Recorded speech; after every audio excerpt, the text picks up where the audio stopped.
Seventh class. Today we will be continue with the second lesson, Rise of New Kingdoms. That is page number 16. Other kingdoms of the Deccan. The Chalukyas. The Chalukyas of Kalyani were also known as later Chalukyas or Western Chalukyas. The most famous rulers of this dynasty was Vikramanka. The Kakatya kingdom lay between the Krishna and Godavari rivers. The rulers of this dynasty ruled from the 12th to 13th century. Their territories were taken over by the Sultanate of Delhi in the early 14th century. Kakatya kings were followers of Shaivism and were great patrons of Sanskrit and Telugu.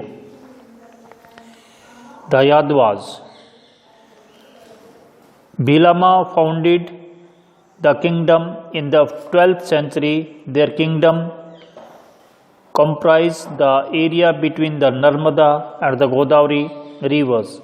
The kingdom was famous for its trade, prosperity, and riches. Their territories were annexed by Khilji rulers in the 14th century.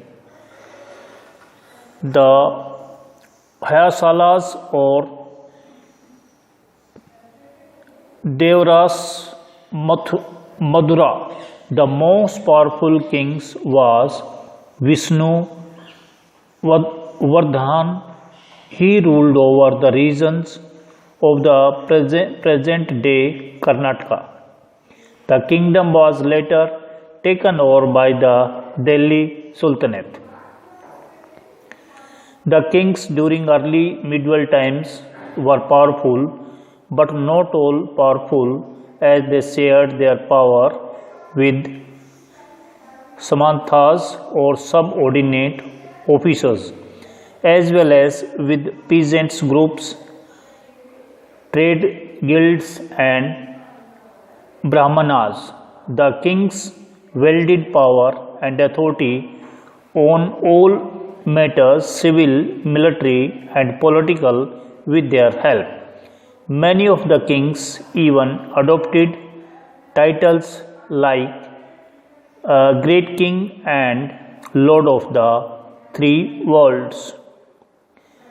Struggles and conflict for control and wealth. During the early medieval phase of history, the Rajput rulers and the non-Rajput rulers were constantly at war with each other. They ruled over their own specific regions but were never testified with the control and always wanted to extend their regions for want of power or simply greed for an area that would yield rich resources. The tripartite struggle. The major cause of conflict was the city of Kannauj in the Ganga Valley. For centuries, the rulers of Gurjara, Pratiharas, Rashtrakutas, and Pala dynasties fought for control over Kannauj. The main cause of this struggle was to control the wealth and resources of the city of Kannauj and the fertile regions of the Gangetic Valley. This struggle between the three dynasties is stably described as the tripartite struggle, but ironically, none of these would hold Kannauj for long. The infighting weakened all three, and within 100 years, the power of the three dynasties declined. The Rashtrakutas were overthrown by the later Chalukyas. The Palas were under threat from the Cholas and were later overthrown by the Sena dynasty. The Pratihara dynasty broke up completely and a number of smaller states came into being. The riches of Kannauj weakened and ultimately diminished all the three powers involved. The Muslim invaders from northwest. Mahmud of Ghanji. Sultan Mahmud of Ghanji had heard the tales of wealth in the country that was Afghanistan's neighbors. That country was none other than India. Mahmud had extended his control over parts of Central Asia, Iran and northwestern part of the subcontinent. He wanted to make Ghanji, which is now in Afghanistan, the most powerful kingdom.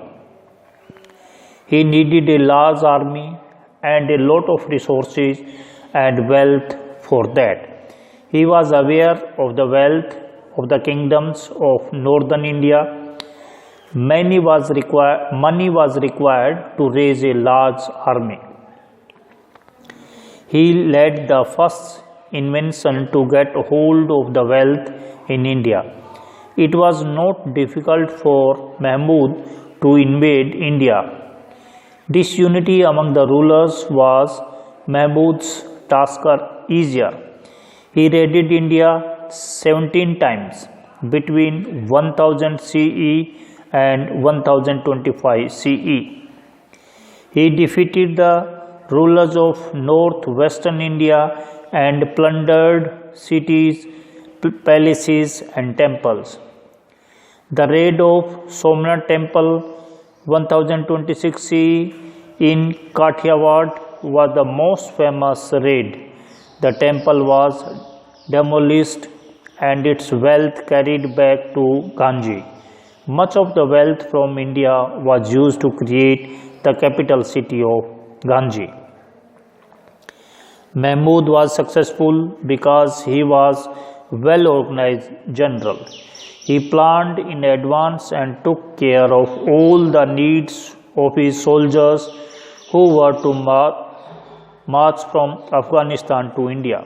He was very quick and came year after year, giving little time to the rulers of northern India to reorganize themselves. Sultans Muhammad patronized a scholar Al-Burni. He wrote an Arabic account called Kitab-e-Hind, which is a detailed account of the Indian subcontinent and the inventions. It is an important source for the historians. After Muhammad's death in 1030 CE, his successors showed no interest in India. The Ghurids.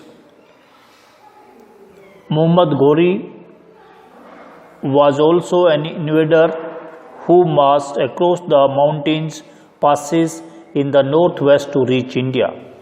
As his name suggests, he was from Ghor, a small kingdom in present-day Afghanistan. Actually, the ruler of Ghors was a vassal of Mahmud of Ghanji. However, with Mahmud's death, his dynasty declined and Muzuddin Muhammad took advantage of this situation and made Ghor independent. He went a step ahead and established control over all Ghanjivid territories. With that, Muzuddin Muhammad or Muhammad Ghori became powerful and chalked out his ambition to conquer as well as plunder for wealth. He attacked and conquered Multan in 1175 CE. In 1178 CE, he was defeated by the rulers of Gujarat After this setback, he based himself in Punjab. From there, he prepared himself for the campaign towards Delhi and Ganga Valley. During his same period, in 1178 CE, Prithviraj Chauhan succeeded the throne of Ajmer. He was a brave warrior. He defeated the Chandelas and occupied Delhi.